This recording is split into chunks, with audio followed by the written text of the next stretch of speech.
Çdo gjë që mendoni se dini për hapësirën është gënjeshtër. Jo sepse dikush ju ka mashtruar me qëllim, por sepse Hollywood, interneti dhe imagjinata kolektive kanë ndërtuar një univers fiktiv që nuk ka asgjë të përbashkët me realitetin. Ju mendoni se në hapësirë njerëzit shpërthejnë si balona, se eksplosionet krijojnë tinguj të fuqishëm, se trupi juaj ngritet menjëherë në akull nëse hiqni kostum. Por fizika tregon diçka krejtësisht tjetër, një realitet aq të çuditshëm, aq kundërintuitiv, sa duket si magjistare. Çdo film që keni parë, çdo artikull që keni lexuar, çdo bisedë që keni pasur për hapësirën ka qenë ndotur nga këto mite, dhe ato janë aq të thella në kulturën tonë sa edhe njerëzit e arsimuar vazhdojnë t'i besojnë ato. Por çfarë do të ndodhte nëse ju tregoja se pothuajse gjithçka që dini është e gabuar? Se universi funksionon sipas rregullave që janë aq të çuditshme sa sfidojnë çdo përvojë toksore që keni pasur ndonjëherë? A jeni gati të pranoni se perceptimi juaj i realitetit është ndërtuar mbi iluzion, se çdo imazh që keni formuar për hapësirën është thjesht një projekcion i përvojës suaj toksore në një mjedis që nuk i bindet asnjë prej rregullave që njihni? Sepse ajo që do të zbuloni këtu nuk është thjesht një korrigjim i fakteve, është një rrëzim i plot i mënyrës se si e imagjinoni hapësirën, një transformim i të kuptuarit tuaj për natyrën e realitetit. Këto mite nuk janë të pafajshme kurioze që mund t'i ignoroni. Ato formojnë mënyrën se si e kuptojmë universin, se si e imagjinojmë të ardhmen tonë në hapësirë, se si e perceptojmë vendin tonë në kozmos. Çdo herë që shikoni një film shkencor fantastik dhe shihni një anije që shpërthen me një zhurmë të tmerrshme, ju po përforconi një gënjeshtër që bëhet më e fortë me çdo përsëritje. Çdo herë që lexoni një artikull që thotë se trupi juaj do të ngrihej në hapësirë, ju po përthithni një mit që shtrembëron të kuptuarit tuaj për fizikën. Dhe sa më shumë që këto mite përsëriten, aq më të vështirë bëhen për t'u shkulur nga vetdia kolektive. Por pse janë këto mite aq të fuqishme? Sepse ato na japin një version të thjeshtuar, dramatik, të kuptueshëm të një realiteti që është shumë më kompleks. Truri ynë dëshiron tregime të thjeshta, shkak pasoja të qarta, drama që mund ta kuptojmë menjëherë pa përpjekje. Dhe Hollywood na jep pikërisht atë, një hapësirë që sillet si ajri, eksplosionet që tingëllojnë si bomba, njerëz që vdesin në mënyra spektakolare që mund t'i kuptojmë sepse i kemi parë në kontekstin toksor. Por universi i vërtet nuk i intereson dramat tona, nuk i përshtatet pritjeve tona, nuk e modifikon veten për të qenë më i kuptueshëm. Ai funksionon sipas ligjeve të fizikës, të cilat shpesh janë aq të çuditshme sa duken të pabesueshme për mendjen e trajnuar në përvojën toksore. Çdo herë që hapni një derë dhe ndjeni ajrin që lëviz, ju po përjetoni diçka që nuk ekziston në hapësirë. Çdo herë që dëgjoni një zhurmë, një makinë që kalon, një zë që flet, një tingull që ju tërheq vëmendjen, ju po përjetoni diçka që është e pamundur në vakum. Çdo herë që ndjeni të ftohtë dhe trupi juaj dridhet për t'u ngrohur, ju po përjetoni një proces që funksionon krejtësisht ndryshe në mungesë të atmosferës. Bota jonë e përditshme na ka mësuar rregulla që nuk zbatohen për te kufive të planetit tonë, dhe kur përpiqemi të imagjinojmë hapësirën, ne thjesht projektojmë këto rregulla atje, por ato nuk funksionojnë. Dhe kjo projekcion krijon një univers fiktiv që ekziston vetëm në imagjinatën tonë. Kjo është arsyeja pse këto mite janë aq të rrezikshme për të kuptuarit tonë. Ato na bëjnë të mendojmë se e kuptojmë hapësirën, kur në të vërtetë ne thjesht po projektojmë përvojën tonë toksore në një mjedis që është krejtësisht i huaj, i paparashikueshëm, i qeverisur nga ligje që sfidojnë intuitat tona. Dhe sa më shumë që besojmë në këto mite, aq më pak të përgatitur jemi për realitetin e vërtet të eksplorimit hapësinor, aq më e shtrembëruar bëhet imazhi ynë i universit. Miti i parë është më i fuqishëm, më i përhapur, më i rrezikshëm dhe është krejtësisht i gabuar në çdo nivel të kuptuarit. Ju mendoni se nëse hiqni kostumin tuaj hapësinor në vakum, trupi juaj do të shpërthejë në një shfaqje të tmerrshme. Ju e keni parë këtë në dhjetëra filma, astronautët që humbasin presionin, trupi i tyre që fryhet si një balon dhe pastaj shpërthen në një moment dramatik që mbetet në kujtesë. Kjo imazh është aq e fuqishme, aq e përsëritur, sa është bërë një fakt i pranuar nga shumica e njerëzve.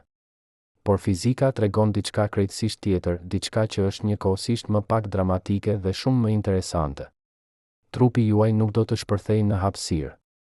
Jo sepse nuk ka presion jashtë, por sepse trupi juaj nuk është një enë e mbyllur plot me gaz në presion të lartë që pret të çlirohet. Ju nuk jeni një balon me ajër që do të plas kur hiqet presioni i jashtëm. Ju jeni një sistem kompleks i indeve, muskujve, kockave dhe lëngjeve që mbahen së bashku nga forca shumë më të fuqishme se presioni atmosferik, forca molekulare, lidhjet kimike, struktura e proteinave që formojnë indet tuaja. Lëkura juaj është mjaft e fortë për të mbajtur gjithçka brenda, edhe në vakum, sepse ajo nuk mbështetet vetëm në presionin e jashtëm për të ruajtur integritetin e saj. Por çfarë do të ndodhte vërtet nëse ekspozoheshit në vakum? Kur presioni i jashtëm zhduket, trupi juaj do të përjetonte diçka që quhet ebullizëm, avullimi i lëngjeve trupore për shkak të presionit të ulët. Uji në gjuhën tuaj, në sytë tuaj, në mushkëritë tuaj do të fillonte të vlonte, jo sepse është i nxehtë, por sepse në presion të ulët, uji vlon në temperatura shumë më të ulta. Në presionin 0 të hapësirës, uji vlon në temperaturën e trupit tuaj, në 37 gradë Celsius. Imagjinoni një tenxhere me ujë në zjarr. Kur e ngroni, uji fillon të vlojë, molekulat e ujit fitojnë mjaft energji për të shpëtuar në ajër si avull. Por vlimi nuk varet vetëm nga temperatura, ai varet gjithashtu nga presioni. Në maj të një mali të lartë, ku presioni i ajrit është më i ulët, uji vlon në temperatura më të ulta se në nivel të detit. Në hapësirë, ku presioni është pothuajse 0, uji vlon në temperaturën e trupit tuaj, duke krijuar një fenomen që është njëkohësisht i frikshëm dhe fascinues. Çdo herë që vloni ujë për çaj dhe shihni avullin që ngjitet, ju po shikoni të njëjtin proces që do të ndodhte me lëngjet trupore në hapësirë, vetëm se atje, procesi ndodh në temperatura shumë më të ulta. E njëjta fizikë që qeveris tenxheren tuaj të çajit qeveris edhe atë që do t'i ndodhte trupit tuaj në vakum. Kështu që çfarë do të ndinit? Gjua juaj do të fryhet, sytë tuaj do të fryhen, lëkura juaj do të fryhet, por jo aq sa të shpërtheni në mënyrën dramatike që filmat sugjerojnë. Ju do të dukeshit si dikush që ka pësuar një reakcion alergjik të rëndë, jo si dikush që është shpërthyer në copra. Dhe nëse ktheheshit në presion normal brenda disa sekondave, ju do të mbijetonit me dëmtime minimale, sepse trupi juaj është shumë më rezistent se sa imagjinojmë. Kjo është e vërtetë e çuditshme e hapësirës, ajo nuk ju vret menjëherë në mënyrat dramatike që filmat sugjerojnë.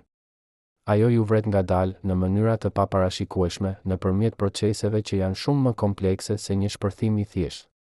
Çdo herë që merrni frymë dhe ndjeni presionin e ajrit në mushkëritë tuaj, ju po përjetoni forcën që mban trupin tuaj të qëndrueshëm, por kjo forcë nuk është aq e madhe sa të shkaktojë një shpërthim kur zhduket, sepse trupi juaj është ndërtuar për të përballuar forca shumë më të mëdha. Miti i dytë është po aq i përhapur dhe po aq i gabuar, ideja se në hapësirë, trupi juaj do të ngrihej menjëherë në një blok akulli. Ju e keni parë këtë në filma, astronautët që ekspozohen në hapësirë dhe brenda sekondash bëhen statuja të ngurta të akullta, trupi i tyre i mbuluar me kristale akulli. Kjo imazh është aq e fuqishme sa shumë njerëz e besojnë si fakt shkencor të pakundërshtueshëm. Por fizika tregon se kjo është krejtësisht e gabuar, dhe arsyeja pse është e gabuar na mëson diçka thelbësore për natyrën e transferimit të nxehtësisë. Hapësira është e ftohtë, shumë e ftohtë. Temperatura e hapësirës së thellë është rreth 2°70 mbi 0 absolut, ose minus 270 gradë Celsius. Por temperatura nuk është e njëjta gjë me transferimin e nxehtësisë, dhe kjo dallim është thelbësor për të kuptuar pse trupi juaj nuk do të ngrihej menjëherë. Për të ngrirë, trupi juaj duhet të humbas nxehtësinë e tij, dhe në vakum, kjo ndodh shumë më ngadalë se sa në ajër ose ujë, për arsye që lidhen me vetë natyrën e transferimit të energjisë. Në tokë, kur jeni në një mjedis të ftohtë, ju humbisni nxehtësi në 3 mënyra kryesore: përqueshmëri, konveksion dhe rrezatim. Përqueshmëria ndodh kur prekni diçka të ftohtë, nxehtësia kalon nga trupi juaj në objektin e ftohtë nëpërmjet kontaktit të drejtpërdrejtë. Konveksioni ndodh kur ajri i ftohtë rreth jush merr nxehtësinë tuaj dhe lëviz larg, duke sjell ajër të ri të ftohtë që merr më shumë nxehtësi. Rrezatimi ndodh kur trupi juaj lëshon rrezatim infratekuq, valë elektromagnetike që bartin energji larg nga trupi juaj. Por në hapësirë nuk ka ajër dhe kjo mungesë ndryshon gjithçka. Nuk ka përqueshmëri, nuk ka asgjë që të prekni që të marrë nxehtësinë tuaj nëpërmjet kontaktit. Dhe nuk ka konveksion, nuk ka ajër që të lëviz dhe të marrë nxehtësinë tuaj në mënyrë të vazhdueshme. E vetmja mënyrë që humbisni nxehtësi është nëpërmjet rrezatimit, dhe rrezatimi është një proces shumë më i ngadaltë se 2 metodat e tjera. Imagjinoni një termos me kafe të nxehtë. Termosi funksionon duke krijuar një vakum midis mureve të brendshme dhe të jashtme. Ky vakum parandalon transferimin e nxehtësisë nëpërmjet përçueshmërisë dhe konveksionit, kështu që kafja juaj mbetet e nxehtë për orë të tëra, duke humbur nxehtësi vetëm nëpërmjet rrezatimit të ngadaltë. E njëjta parim zbatohet për trupin tuaj në hapësirë. Pa ajër që të marrë nxehtësinë tuaj, ju humbisni nxehtësi shumë më ngadalë se sa do të humbisnit në një mjedis të ftohtë në tokë. Çdo herë që mbani një filxhan kafe të nxehtë në duart tuaja dhe ndjeni nxehtësinë që kalon në lëkurën tuaj, ju po përjetoni përçueshmërinë, transferimin e drejtpërdrejtë të nxehtësisë që është aq i shpejtë në praninë e materies. Por në hapësirë, ky proces nuk ekziston dhe trupi juaj do të ishte si një ishull i izoluar i nxehtësisë, duke humbur energji ngadalë nëpërmjet rrezatimit. Kështu që çfarë do të ndodhte vërtet? Nëse ekspozoheshit në hapësirë pa kostum, ju do të fillonit të humbisni nxehtësi nëpërmjet rrezatimit, por kjo do të merrte minuta, jo sekonda. Ju nuk do të ngriheshit menjëherë në një statuj akulli. Në fakt, problemi juaj i parë nuk do të ishte i ftohti, do të ishte mungesa e oksigjenit dhe ebulizmi i lëngjeve trupore që përshkruam më parë. Ju do të humbisnit vetdijen brenda sekondash për shkak të mungesës së oksigjenit dhe trupi juaj do të fillonte të fryhet për shkak të ebulizmit. Ngrirja do të vinte shumë më vonë, pasi trupi juaj të kishte humbur mjaft nxehtësi nëpërmjet rrezatimit të ngadaltë. Miti i tretë është ndoshta më i dëgjueshmi, më i pranishmi në çdo film hapësinor që keni parë, ideja se në hapësirë, eksplosionet krijojnë tinguj të fuqishëm. Çdo film hapësinor që keni parë ka shpërthime që ulërasin, anij që zhurmojnë, armë që bëjnë zhurmë të tmerrshme. Por kjo është fizikisht e pamundur dhe arsyeja pse është e pamundur na mëson diçka thelbësore për natyrën e tingullit dhe nevojën e tij për një mjedis material. Tingujt është një valë, një lëkundje e molekulave që udhëton nga burimi te veshi juaj. Kur një bombë shpërthen në tokë, ajo krijon një valë goditjeje, një zgjerim i shpejtë i gazeve të nxehta që shtyn ajrin përreth.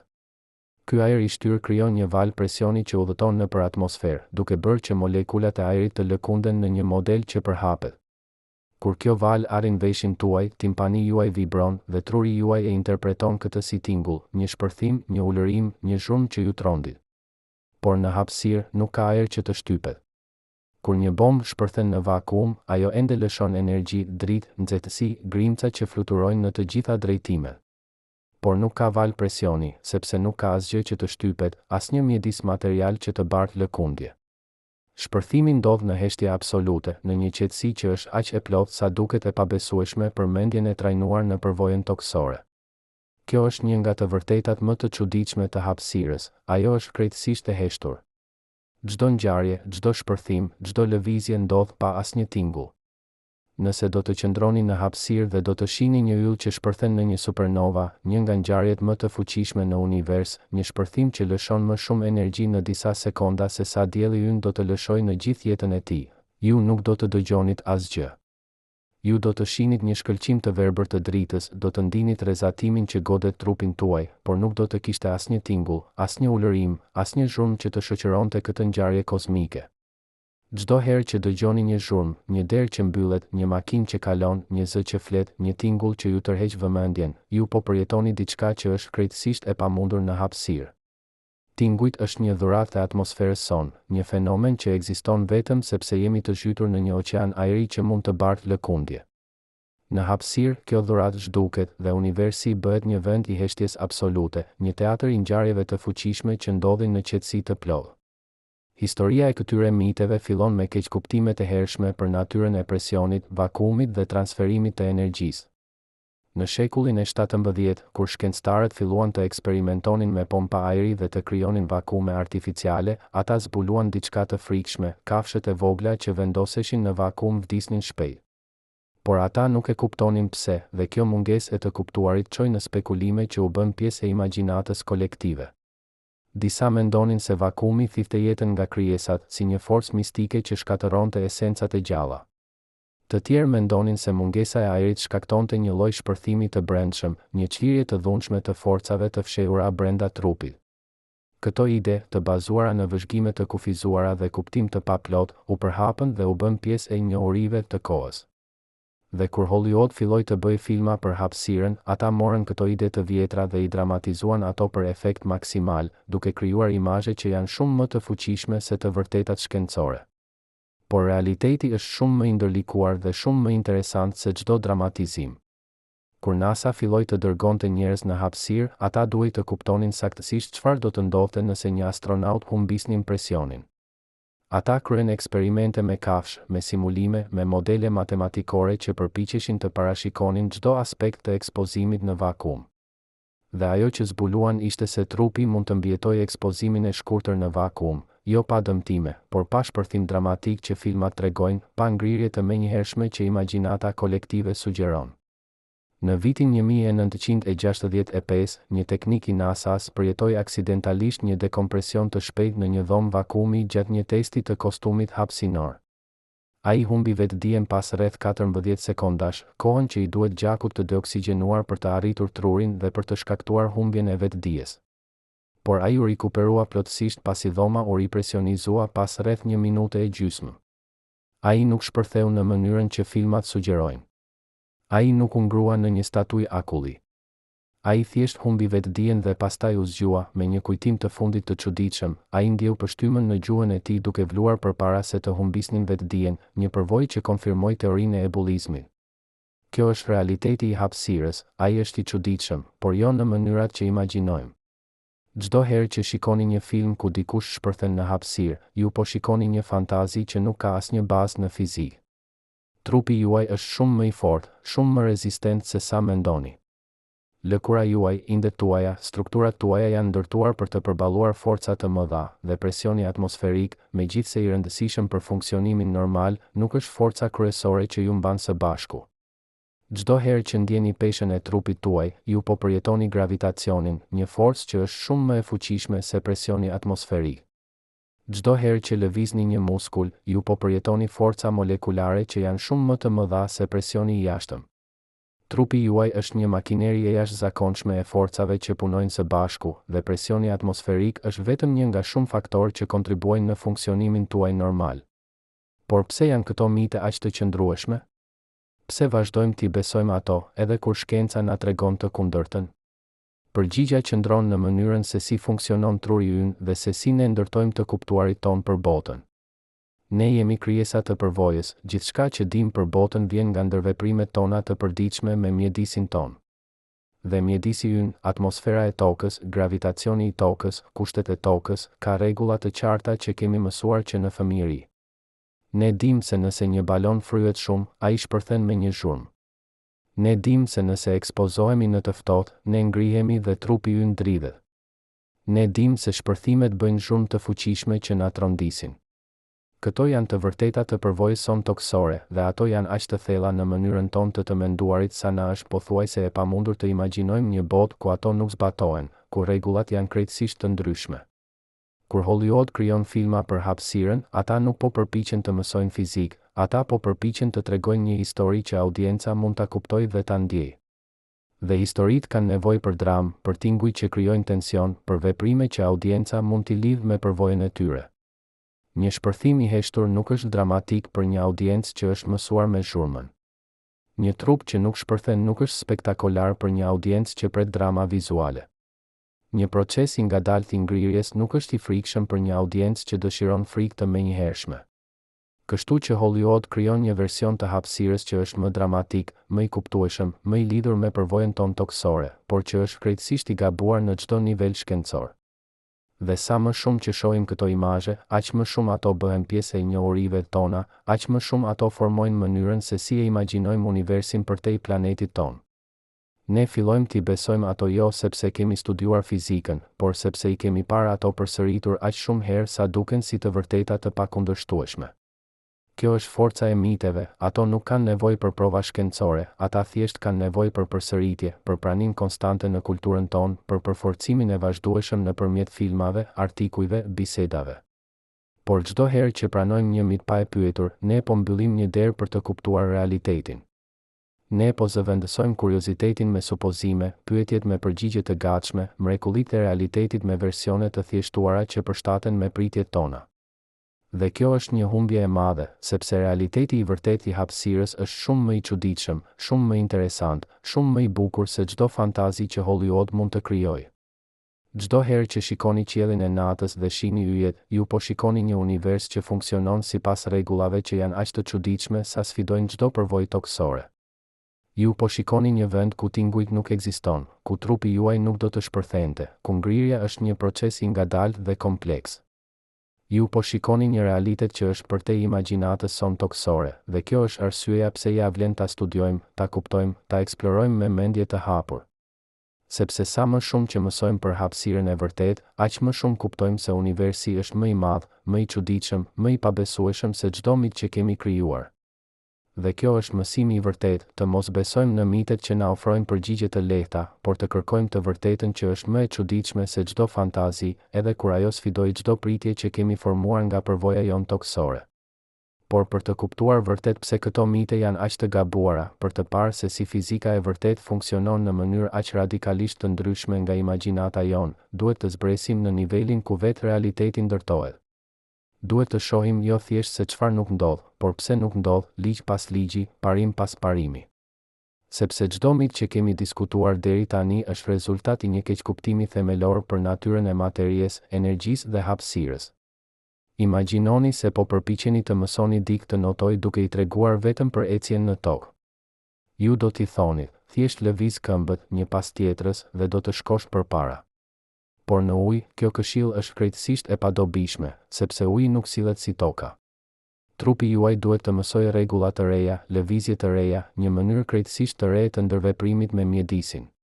E njëjta gjë ndodh me hapësirën, ne përpiqemi ta kuptojmë atë duke përdorur rregullat e tokës, por hapësira nuk sillet si toka.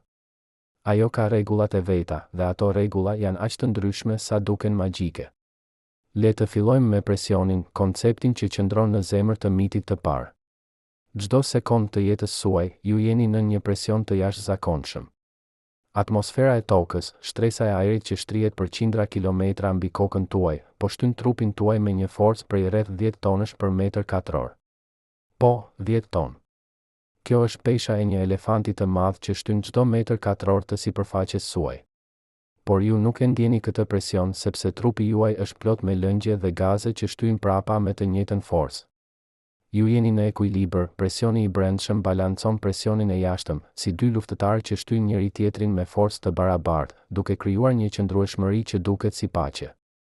Çdo herë që pini një pije me pipës, ju po përdorni këtë parim, ju krijoni një presion më të ulët në gojën tuaj duke thithur ajrin, dhe presioni atmosferik shtyn lëngun lart nëpër pipës. Pa presion atmosferik, pipëzat nuk do të funksionin. Kjo është arsyeja pse në hapësirë, astronautët nuk mund të pinë me pipës, nuk ka presion që të shtyjë lëngun. Tani imagjinoni se ky presion i jashtëm zhduket pa pritur. Çfarë ndodh? Truri ynë na thot, trupi do të shpërthej, sepse presioni i brendshëm nuk ka asgjë që ta balancojë. Por kjo është një keqkuptim themelor. Presioni i brendshëm i trupit tuaj nuk është aq i lartë sa mendoni. Lëkura juaj, indet tuaja, strukturat tuaja janë mjaft të forta për të mbajtur gjithçka brenda, edhe pa presion të jashtëm. Ju nuk jeni një balon plot me gaz nën presion, ju jeni një strukturë komplekse e mbajtur së bashku nga forca kimike, biologjike, mekanike që janë shumë më të fuqishme se presioni atmosferik. Imagjinoni një portokall, lëvozhga e tij nuk mbahet së bashku nga presioni i jashtëm, por nga struktura e qelizave, nga lidhjet midis molekulave, nga arkitektura biologjike që ka evoluar për të mbajtur formën e saj. Por diçka do të ndodhte, ebullizmi. Ky është procesi ku lëngjet fillojnë të vlojnë jo sepse janë të nxehta, por sepse presioni rreth tyre është shumë i ulët. Imagjinoni një tenxhere me ujë në majë të Everestit. Atje, ku presioni i ajrit është vetëm 1/3 e presionit në nivel të detit, uji vlon në rreth 70 gradë Celsius në vend të 100 gradëve. Sa më i ulët presioni, aq më e ulët temperatura e vlimit. Në hapësirë, ku presioni është pothuajse 0, uji vlon në 37 gradë, temperatura e trupit tuaj. Kjo do të thotë se pështyma në gjuhën tuaj, lëngu në sytë tuaj, uji në indet tuaja do të fillonin të vlonin jo me flak dhe nxehtësi, por me flluska që formohen dhe zgjerojnë, duke krijuar një fryrje të dhimbshme por jo fatale.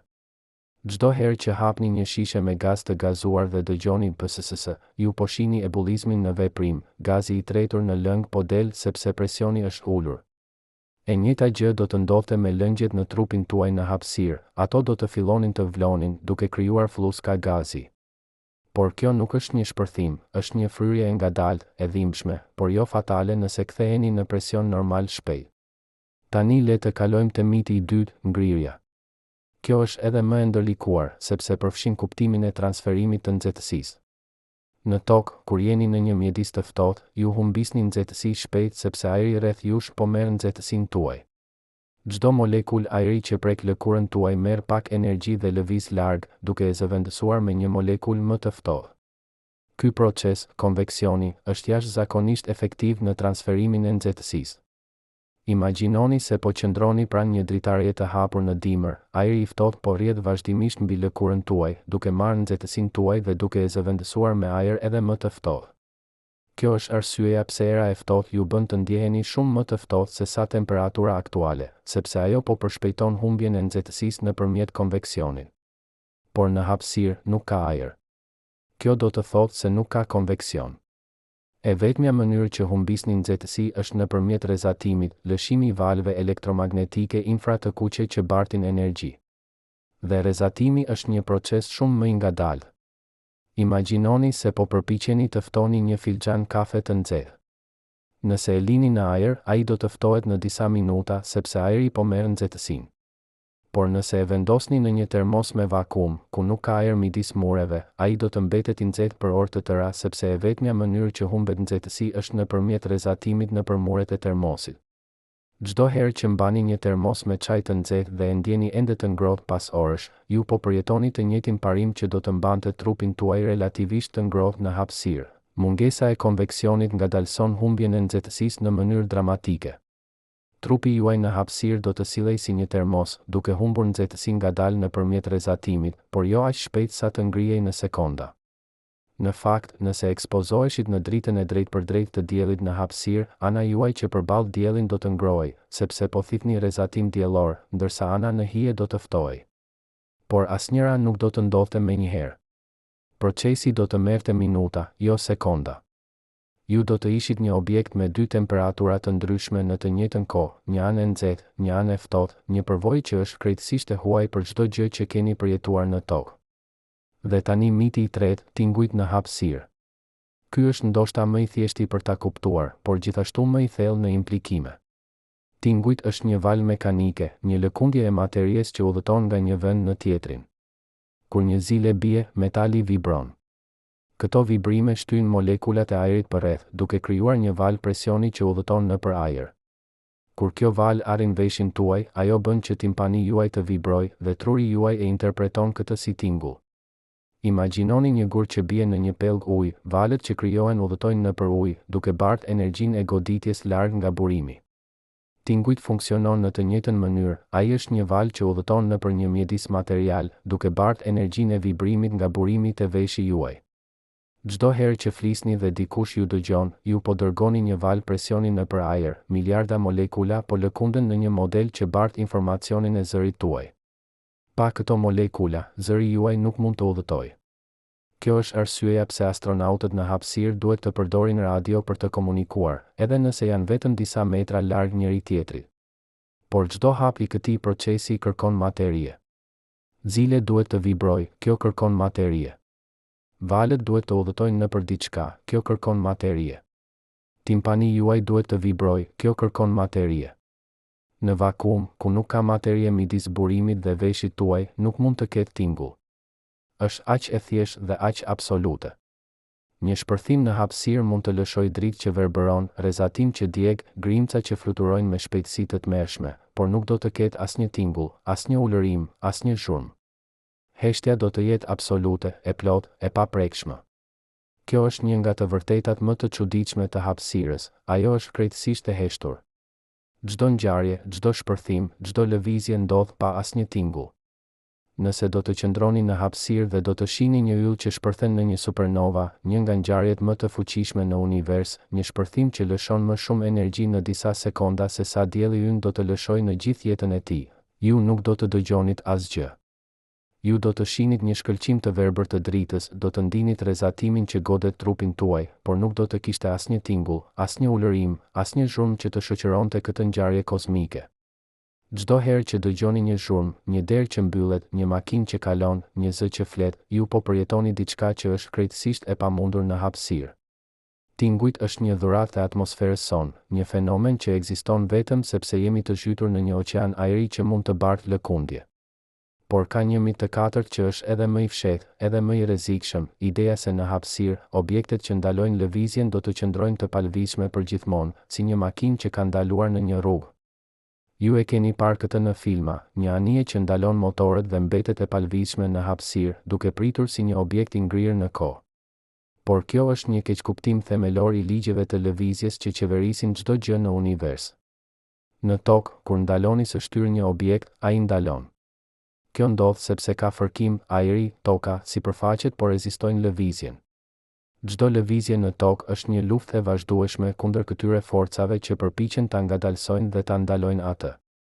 Imagjinoni se po shtytni një kuti të rëndë në dysheme. Në momentin që ndaloni së shtyr, kutia ndalon, sepse fërkimi midis kutisë dhe dyshemes po e konsumon energjinë e lëvizjes. Kjo është përvoja jonë e përditshme, dhe ajo na ka mësuar se lëvizja kërkon forcë të vazhdueshme, se ndalimi është gjendja natyrore e gjërave. Çdo herë që shtytni një karrocë në një supermarket dhe e ndjeni atë duke u ngadalsuar kur ndaloni së shtyr, ju po përjetoni fërkimin, forcën që nuk ekziston në hapësirë. Në hapësirë, karrocja do të vazhdonte të lëvizë përgjithmonë me shpejtësinë që i keni dhënë. Por në hapësirë nuk ka fërkim.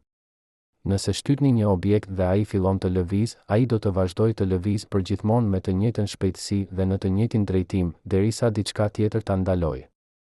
Ky është ligji i parë i lëvizjes së Newtonit, një objekt në lëvizje mbetet në lëvizje derisa një forcë e jashtme vepron mbi të. Imagjinoni një disk hokej që rrëshqet në akull aq të lëmuar sa nuk ka absolutisht asnjë fërkim, ai do të rrëshqiste përgjithmonë, pa u ngadalsuar kurrë, duke ruajtur shpejtësinë dhe drejtimin e tij për përjetësi. Kjo është se si funksionon hapësira, çdo lëvizje është e përjetshme derisa diçka e ndryshon atë. Kjo do të thotë se në hapësirë, çdo lëvizje që bëni ka pasoja të përjetshme. Nëse shtytni veten në një drejtim, ju do të vazhdoni të lëvizni në atë drejtim përgjithmonë, derisa të shtytni veten në drejtimin e kundërt me të njëjtën forcë. Nuk ka ndalim në hapësirë, ka vetëm ndryshim të lëvizjes. Kjo është arsyeja pse astronautët duhet të jenë jashtëzakonisht të kujdesshëm me çdo lëvizje që bëjnë. Një shtytje e vogël mund t'i dërgojë duke u rrotulluar në hapësirë pa asnjë mënyrë për të ndaluar, duke u kthyer përgjithmonë në një valle kozmike që nuk ka fund. Çdo herë që ndaloni së ecur dhe trupi juaj ndalon menjëherë, ju po përjetoni fërkimin që nuk ekziston në hapësirë. Në hapësirë, nëse do të ecnit duke u shtyr, ju do të vazhdoni të ecnit përgjithmonë, duke lundruar në përzbrazëti me shpejtësinë që i keni dhënë vetes. Miti i pestë është edhe më i çuditshëm, ideja se në hapësirë, zjarri sillet si në tokë. Ju e keni parë këtë në filma, shpërthime me flak të mëdha portokalli që zgjerojnë në të gjitha drejtimet, duke krijuar topa zjarri që duken spektakolare. Por zjarri në hapësirë sillet në mënyrë krejtësisht të ndryshme nga zjarri në tokë, sepse zjarri është një proces kimik që varet nga oksigjeni dhe konveksioni. Në tokë, kur diçka digjet, ajo konsumon oksigjenin nga ajri përreth. Nxehtësia e zjarrit mbro ajrin duke e bërë atë më të lehtë, kështu që ai ngrihet lart. Ky ajër i nxehtë zëvendësohet nga ajri i freskët që vjen nga poshtë, duke sjellë oksigjen të ri për të ushqyer zjarrin. Kjo është arsyeja pse flakët lëvizin lart, ato po ndjekin ajrin e nxehtë që po ngrihet. Imagjinoni një qiri që digjet, flaka ka një formë të zgjatur që shkon lart, sepse ajri i nxehtë po ngrihet dhe po tërheq flakën me vete. Kjo formë është rezultat i gravitacionit dhe konveksionit që punojnë së bashku. Çdo herë që shikoni një qiri që digjet dhe shihni flakën që lëkundet dhe lëviz lart, ju po shihni graviteti dhe konveksionin në veprim, dy forca që nuk ekzistojnë në hapësirë. Në hapësirë, një qiri do të digjte me një flakë të vogël, të qëndrueshme, sferike që do të dukej krejtësisht e huaj për ne. Por në hapësirë nuk ka lart ose poshtë, nuk ka gravitet që të tërheqë ajrin në një drejtim. Dhe nuk ka konveksion, ajri i nxehtë nuk ngrihet sepse nuk ka asgjë që ta tërheqë atë. Kështu që çfarë ndodh kur diçka digjet në hapësirë? Flaka bëhet një sferë e vogël, e përsosur, blu, jo portokalli si në tokë, por blu sepse po digjet më plotësisht, më efektivisht, në një temperaturë më të lartë. Dhe ajo nuk rritet, sepse nuk ka ajër të ri që po vjen për ta ushqyer atë. Ajo thjesht konsumon oksigjeni që është menjëherë rreth saj dhe pastaj shuhet, duke lënë pas një sferë të vogël të tymit që qëndron e palëvizshme në hapësirë. Miti i 6 është për rrezatimin, ideja se në hapësirë, ju jeni të mbrojtur nga rrezatimi kozmik nga kostumi juaj. Kjo është pjesërisht e vërtetë, por pjesërisht e rrezikshme. Kostumet hapësinore ofrojnë një mbrojtje të kufizuar nga rrezatimi, por ato nuk janë mburoj të përsosura. Rrezatimi kozmik, grimca me energji të lartë që vijnë nga dielli dhe nga jashtë sistemit ton diellor, mund të depërtojnë nëpër shumicën e materialeve. Imagjinoni një shi të padukshëm të shigjetave që bien vazhdimisht nga qielli, disa prej tyre godasin mburojën tuaj dhe ndalojnë, por të tjera kalojnë nëpër të, duke goditur trupin tuaj, duke dëmtuar qelizat tuaja, duke rritur rrezikun e kancerit dhe sëmundjeve të tjera.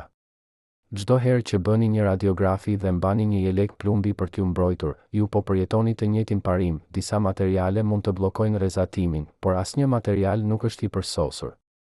Në hapësirë, astronautët janë në një luftë të vazhdueshme për të balancuar peshën e mbrojtjes me nevojën për të qenë të lëvizshëm.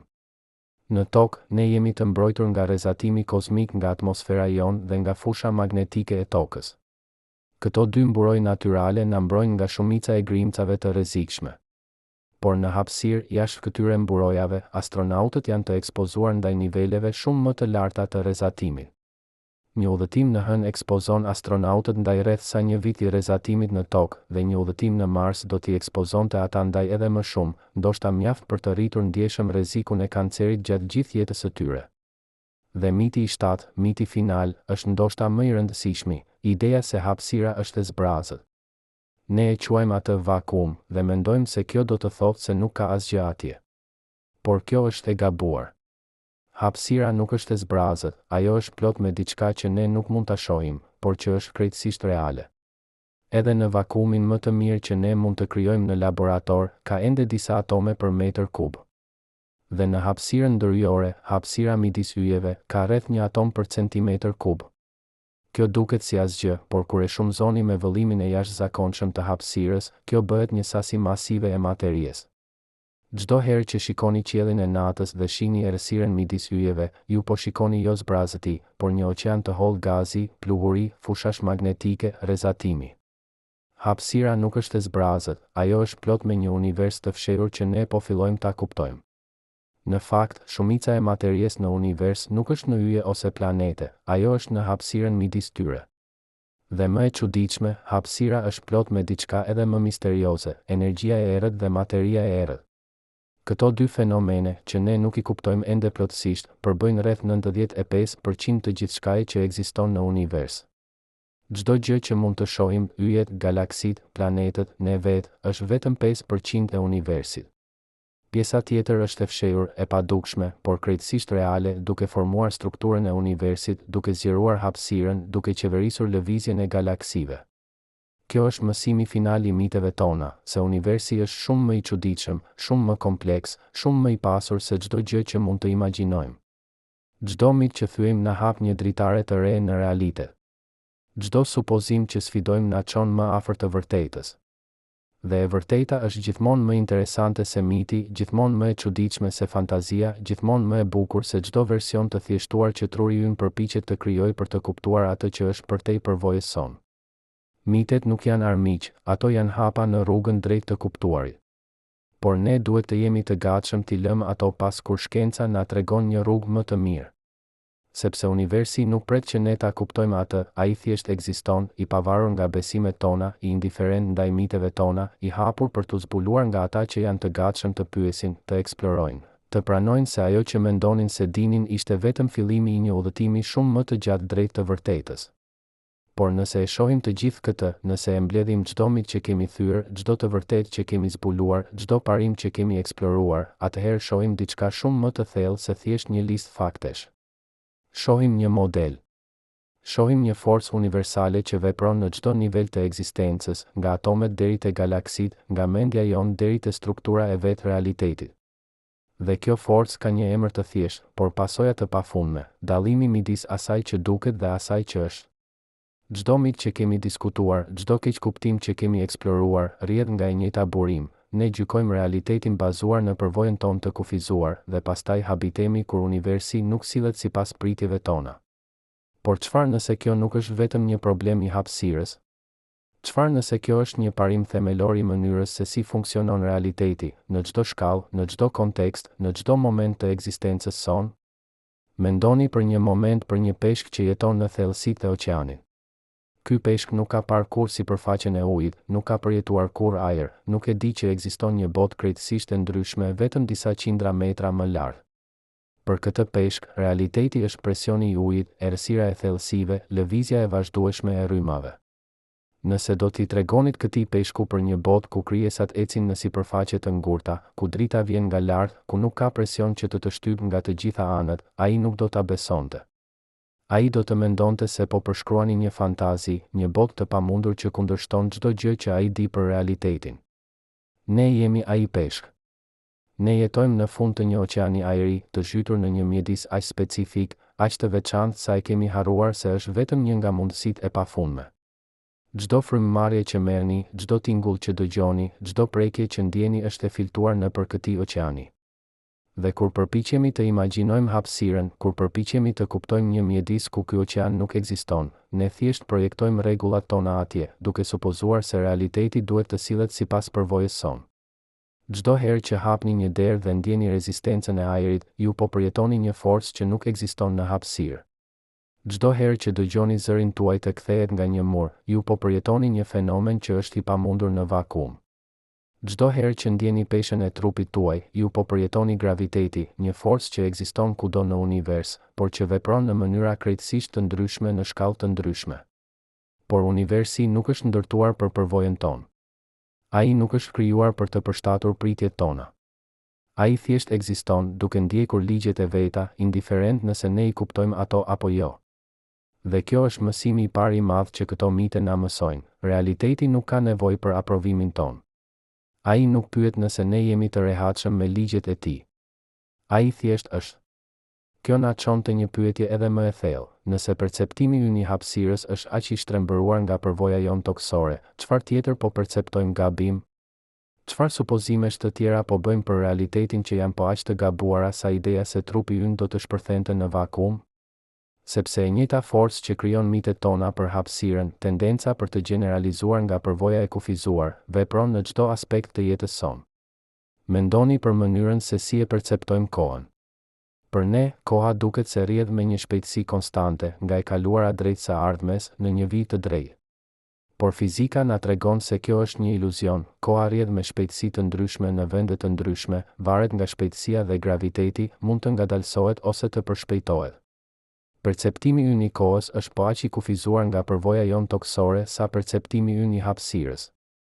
Ne jemi krijuar për të jetuar në një mjedis specifik, me një gravitet specifik, me një shpejtësi specifike, dhe çdo gjë që perceptojmë është e filtruar nëpër këtyre kufizimeve. Çdo herë që shikoni një orë dhe shihni sekondat që kalojnë me një ritëm të qëndrueshëm, ju po shihni një iluzion, një përfaqësim të thjeshtuar të një realiteti shumë më kompleks. Koha nuk rrjedh me të njëjtën shpejtësi për një astronaut në orbitë sa për ju në tokë. Koha nuk rrjedh me të njëjtën shpejtësi në majtë të një mali sa në nivel të detit. Çdo moment që përjetoni është unik, i lidhur me vendin tuaj specifik në hapësirë dhe kohë. Por kjo nuk është vetëm një kuriozitet shkencor, kjo është një mësim themelor për natyrën e perceptimit. Ne nuk shohim realitetin ashtu siç është, ne shohim një version të filtruar, të thjeshtuar, të interpretuar të realitetit që është i optimizuar për mbijetesën tonë në një mjedis specifik. Truri ynë nuk është një kamerë që regjistron të vërtetën objektive, ai është një procesor që krijon një model të dobishëm të realitetit bazuar në informacionin e kufizuar që merr. Kjo është arsyeja pse mitet janë aq të fuqishme, ato janë pjesë e modelit ton, pjesë e mënyrës se si truri ynë ka mësuar të kuptojë botën.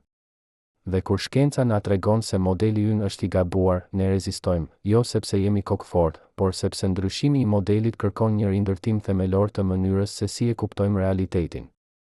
Çdo herë që mësoni diçka që kundërshton intuitën tuaj, çdo herë që zbuloni një fakt që duket i pamundur, ju po përjetoni këtë tension midis modelit tuaj dhe realitetit.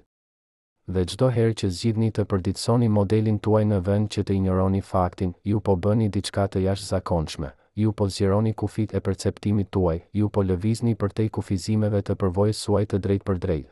Ju po mësoni të shihni botën jo ashtu siç duket, por ashtu siç është. Kjo është arsyeja pse shkenca është aq e rëndësishme, jo sepse na jep teknologji, jo sepse na jep fuqi, por sepse na jep një mënyrë për të tejkaluar kufizimet e perceptimit ton. Shkenca është një metodë për të zbuluar të vërteta që janë përtej përvojës sonë të drejtë për drejtë, për të testuar supozime që duken të qarta, për të eksploruar realitete që janë krejtësisht të huaja për intuitën tonë.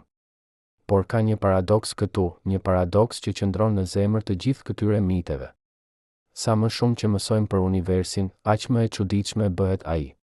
Sa më shumë që zbulojmë, aq më shumë kuptojmë se sa pak e dim.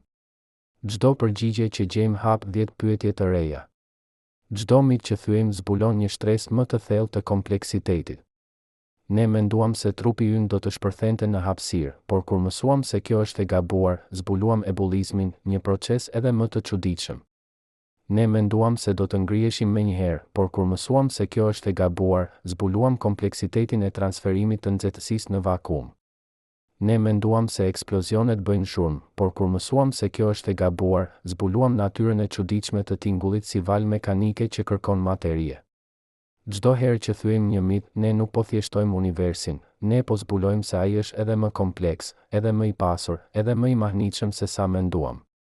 Dhe kjo është bukuria e vërtetë e shkencës, jo që na jep përgjigje të thjeshta, por që na tregon se pyetjet tona ishin shumë të thjeshta për të filluar. Mendoni për një fëmijë që pyet, pse qielli është blu? Përgjigjja e thjeshtë është, sepse drita e diellit shpërndahet nga ajri. Por kjo përgjigje hap një botë të tërë pyetjesh të reja. Çfarë është drita? Çfarë është shpërndarja? Pse drita blu shpërndahet më shumë se drita e kuqe? Çfarë është ajri? Si funksionojnë molekulat? Çfarë janë elektronet? Çfarë është një foton? Dhe çdo përgjigje për këto pyetje hap edhe më shumë pyetje, derisa të gjendeni duke eksploruar mekanikën kuantike, teorinë e relativitetit, natyrën e hapësirës dhe kohës. Çdo herë që pini ujë dhe e ndjeni atë duke zbritur në fyt, ju po përjetoni graviteti, të njëjtën forcë që mban planetet në orbitë, që formon galaksitë, që përkul vetë hapësirën. E njëjta forcë që ju lejon të pini ujë është forca që qeveris lëvizjen e triliona yjeve.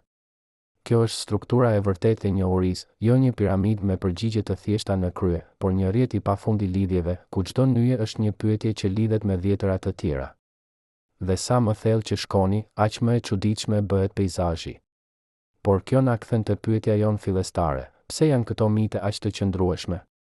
Pse vazhdojmë t'i besojmë ato, edhe kur shkenca na tregon të kundërtën? Përgjigja qëndron në mënyrën se si funksionon truri ynë, në nevojën tonë për tregime të thjeshta, për shkak pasoja të qarta, për një botë që ka kuptim bazuar në përvojën tonë. Truri ynë është një makinë për të gjetur modele. Ai merr informacion të kufizuar dhe krijon një model të botës që na lejon të parashikojmë, të planifikojmë, të mbijetojmë. Por ky model nuk është realiteti, ai është një përfaqësim i thjeshtuar, një hartë që na ndihmon të navigojmë, por që nuk kap çdo detaj të territorit. Dhe kur territori ndryshon, kur hymë në një mjedis të ri si hapësira, harta jon bëhet e padobishme. Çdo herë që përdorni një hartë për të gjetur një rrugë, ju po përdorni një model të thjeshtuar të realitetit. Harta nuk tregon çdo pemë, çdo gur, çdo ndryshim në terren, ajo tregon vetëm atë që është e nevojshme për navigim. Por nëse territori ndryshon, nëse një rrugë mbyllet, nëse një urë rrëzohet, harta juaj bëhet e gabuar. E njëjta gjë ndodh me modelet tona mendore të realitetit. Mitet tona për hapësirën janë si harta të vjetra të një territori që nuk kemi vizituar kurrë. Ato janë të bazuara në supozime, në analogji, në projeksione nga përvoja jonë toksore. Dhe kur fillojmë të eksplorojmë hapësirën e vërtetë, kur fillojmë të mbledhim të dhëna, të bëjmë eksperimente, të testojmë hipotezat tona, zbulohet se harta jonë është krejtësisht e gabuar. Por në vend që ta hedhim atë dhe të krijojmë një të re, ne shpesh përpiqemi ta përshtatim realitetin me hartën tonë të vjetër. Kjo është natyra njerëzore, rezistenca ndaj ndryshimit, preferenca për të njohurën, frika nga e panjohura. Por kjo është gjithashtu kufizimi ynë më i madh.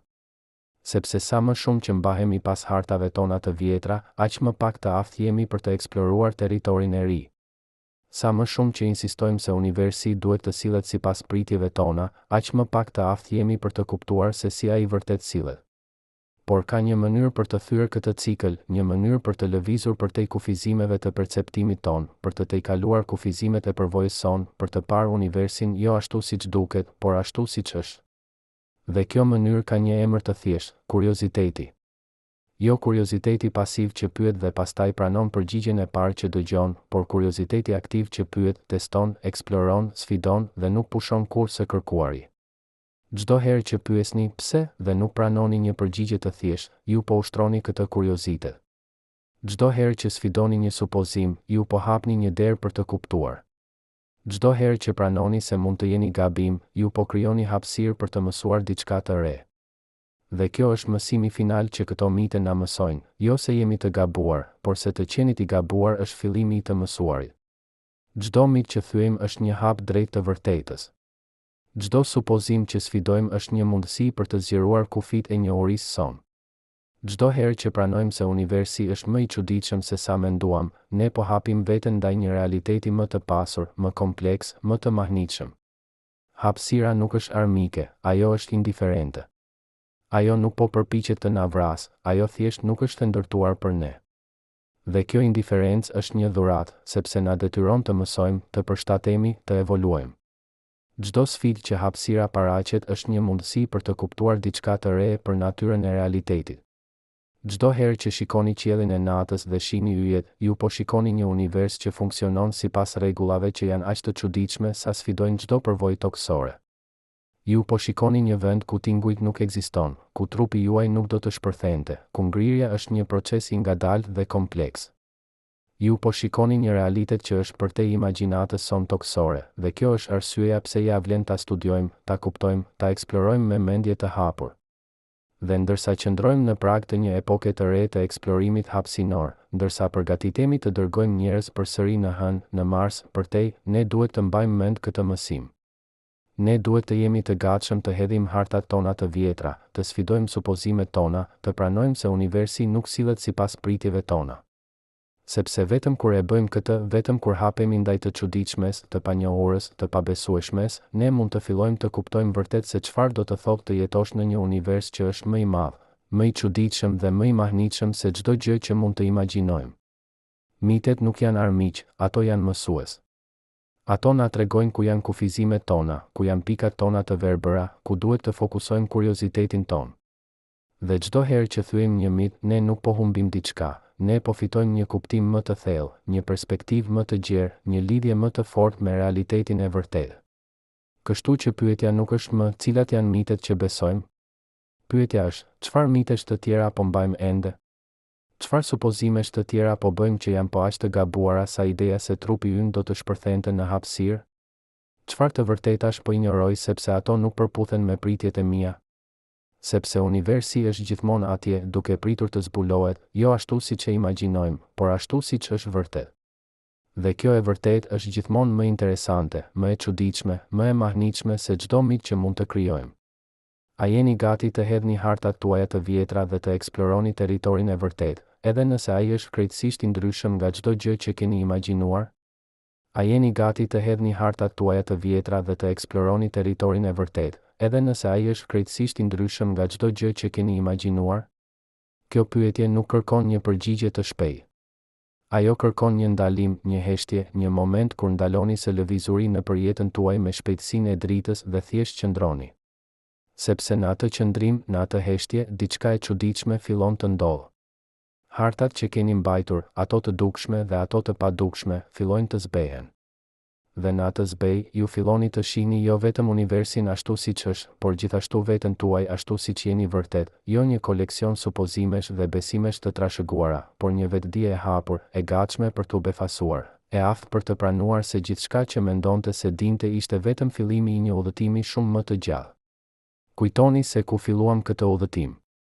7 mite, 7 të vërteta që dukeshin aq të qarta, aq të pamohueshme sa askush nuk i pyeste. Trupi juaj do të shpërthente në hapësirë. Ju do të ngriheshit menjëherë. Eksplozionet do të bënin zhurmë. Por tani, pasi kemi udhëtuar nëpër shtresave të keqkuptimit, nëpër historisë së zbulimit njerëzor, nëpër mekanikës së dritës dhe materies, nëpër lidhjeve që na bashkojnë me universin, tani e shohim se këto pyetje nuk ishin kurrë vetëm për fizikë. Ato ishin dritare në diçka shumë më thelbësore, në mënyrën se si ne, si qenie njerëzore, ndërtojmë realitetin tonë. Çdo mit ishte një shtresë e perdes që kishim ngritur midis vetes dhe universit të vërtetë. Dhe tani, pasi kemi hequr këto shtresa një nga një, çfarë shohim? Jo thjesht një hapësirë që sillet ndryshe nga sa menduam, por një të vërtet më të thellë, se realiteti nuk është kur ajo që duket në shikim të parë. Por kjo nuk është vetëm një mësim për hapësirën. Kjo është një mësim për natyrën e ekzistencës vetë. Sepse nëse mitet tona për hapësirën janë aq të gabuara, nëse perceptimi ynë i një mjedisi që mund të studiojmë, të matim, të testojmë është aq i shtrembëruar, atëherë çfarë tjetër po perceptojmë gabim? Çfarë supozimesh të tjera po bëjmë për realitetin që janë po aq të pasakta sa ideja se trupi ynë do të shpërthente në vakum?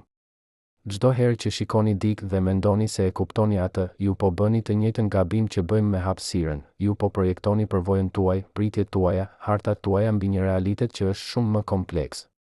Çdo herë që gjykoni një situatë bazuar në atë që duket në sipërfaqe, ju po injoroni thellësitë e fshehura, forcat e padukshme, kompleksitetin që qëndron përtej perceptimit tuaj të menjëhershëm. A do të thotë kjo se jemi të dënuar të jetojmë në një botë të iluzioneve, ku asgjë nuk është ajo që duket, ku çdo e vërtet është e përkohshme, ku çdo përgjigje është e pjesshme? Jo, sepse ka një e vërtet që qëndron përtej të gjitha këtyre pyetjeve, një e vërtet që nuk varet nga perceptimi ynë, nga hartat tona, nga mitet tona. Dhe kjo e vërtet është kjo: universi ekziston. Realiteti është atje, pavarësisht nëse e kuptojmë apo jo, pavarësisht nëse e perceptojmë sakt apo jo, pavarësisht nëse hartat tona janë të sakta apo jo. Dhe ne, qenjet e vogla, të fundme, të përkohshme, jemi pjesë e këtij realiteti. Ne nuk jemi vëzhgues të jashtëm që shikojnë universin nga jashtë. Ne jemi pjesë e universit që po shikon veten. Çdo herë që merrni frym, ju po shkëmbeni atome me atmosferën, atome që kanë qenë pjesë e yjeve, e oqeaneve, e krijesave të tjera. Çdo herë që shikoni një yll, ju po shihni dritë që ka udhëtuar për vite ose shekuj për t'ju arritur, një lidhje fizike, reale midis jush dhe asaj pike të largët në hapësirë.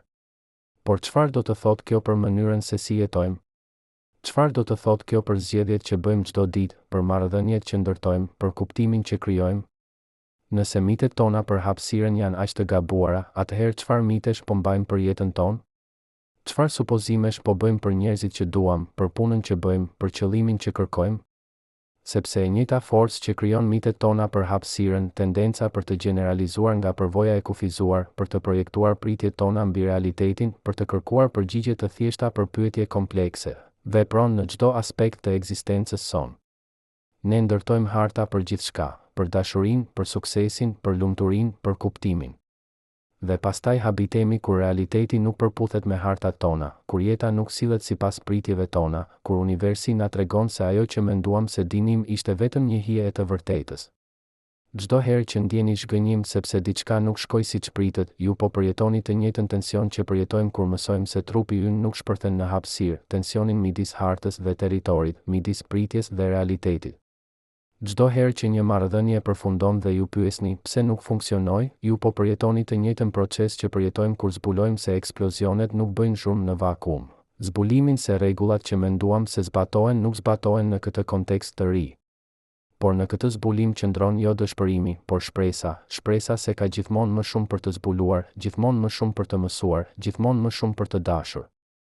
Yjet janë gjithmonë atje, duke pritur. Pyetja nuk është nëse ata ekzistojnë, por nëse ne do të krijojmë kushtet për t'i parë ato.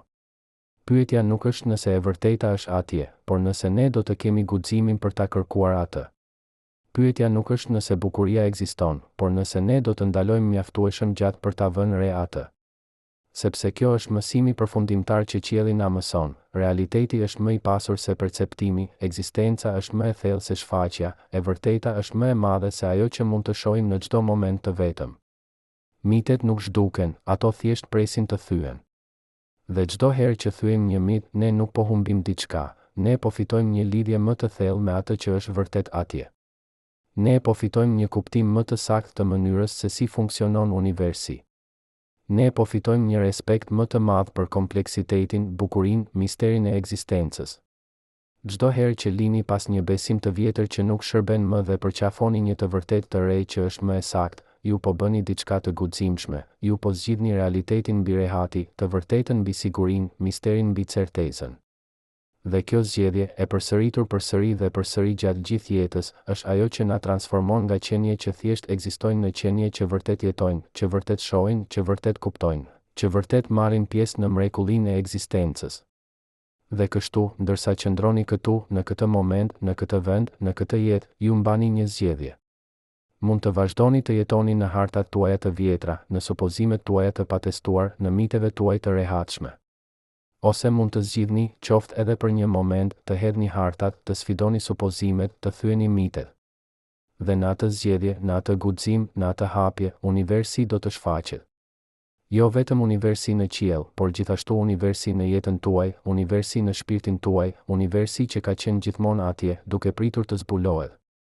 Sepse në fund, ne të gjithë jemi yje, jo në kuptimin metaforik, por në kuptimin literal. Ne jemi të bërë nga pluri i yjeve që vdiqën para miliarda vjetësh.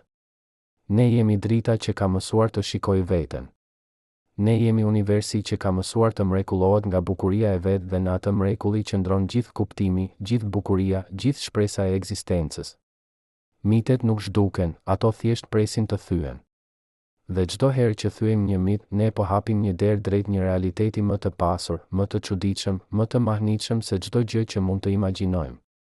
Kjo është ftesa. Kjo është mësimi. Kjo është dhurata që universi na jep çdo moment, nëse vetëm zgjedhim ta pranojmë atë.